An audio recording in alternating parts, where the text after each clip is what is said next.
All right, as promised, I said I would do a video more extensively on red flags that you should look for when you're interviewing for a retail sales associate position, when you are the interviewer. So listen for these red flags. If they come up, make sure that you fully address them to your satisfaction in the interview. And if they're still there, and you want to hire the person, make sure that you are prepared to adjust the onboarding to compensate for this area of need. All right, so the first one, it's really obvious, too many jobs in a short period of time, right? If you look at their resume, even on paper, I can often identify where there's a candidate that has had just too much job hopping, and I can ask the leader who's going to interview that person to dig into that area and make sure what the reasons are, and that we won't just be another job hop.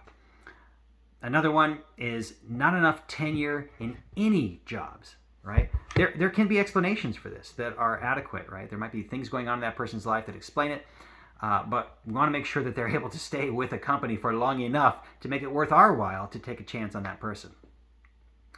Not from the area or new to the area, that's another one. So sometimes people move to an area, and it's okay, but they move to an area for a relationship.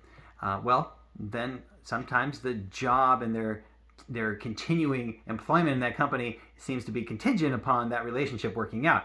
And if it doesn't, then they might move back to where they're from. Now, again, we're not going to get into any family dynamics in interviews, right? Because that would be inappropriate, right? You want to steer away from any of those HR sensitive type topics.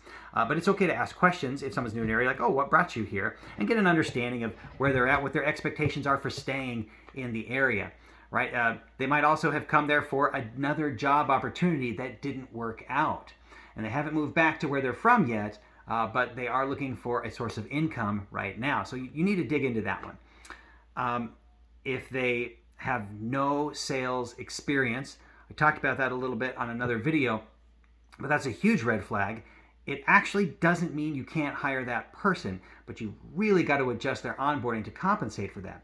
And you want to make sure you have enough sales skill on your team before you do that. If you need somebody who's really strong in some other areas, maybe they're not as strong in sales, to balance out some need on the team, maybe your team is weaker in providing the right kind of customer experience, but they're stronger in sales, you might be able to take a chance on that person and then train them how to sell properly.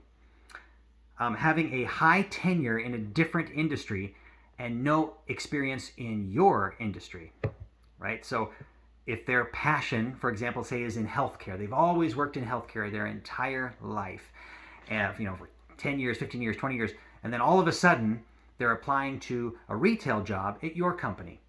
Now, I'm not saying that's suspicious, right? I'm just saying there's got to be a reason, right? So, I just love technology. It's probably not a good enough reason. You want to dig in and find out, no, why really is that, that change happening in their life right now? And again, you can still hire this person, but you got to be prepared to give them the right kind of experience, because if they get uncomfortable with having to learn something new and being in this new industry, they very well may go back to their comfort zone, back to, in this case, we said healthcare, right? Or back to wherever it is they did before, where they knew what they were doing and felt more comfortable and at ease. The next one is they complain too much about previous employers. Now, we want to welcome feedback. Feedback is love. Feedback is a good thing.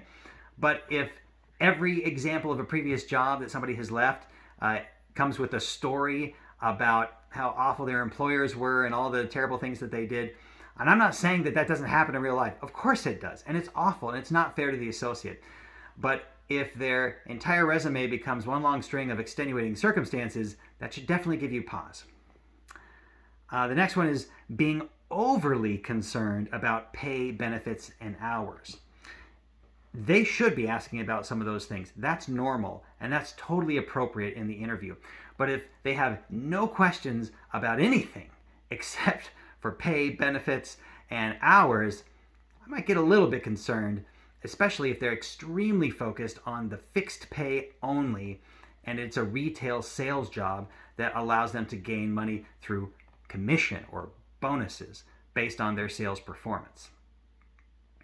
The next one is they know little to nothing about the company or the job for which they have applied. Now, that's just kind of general interviewing best practices, but they should have done at least some research, I would hope, before coming in to talk with you? And if not, dig into that a little bit and ask them what they know, how they learned it, and if they don't know anything, why did they apply? What exactly was it that drove them to do so? Was it that you had a bonus, a signing bonus attached to the job, and they were just interested in getting that? Was it because they know somebody works here? What was the reason?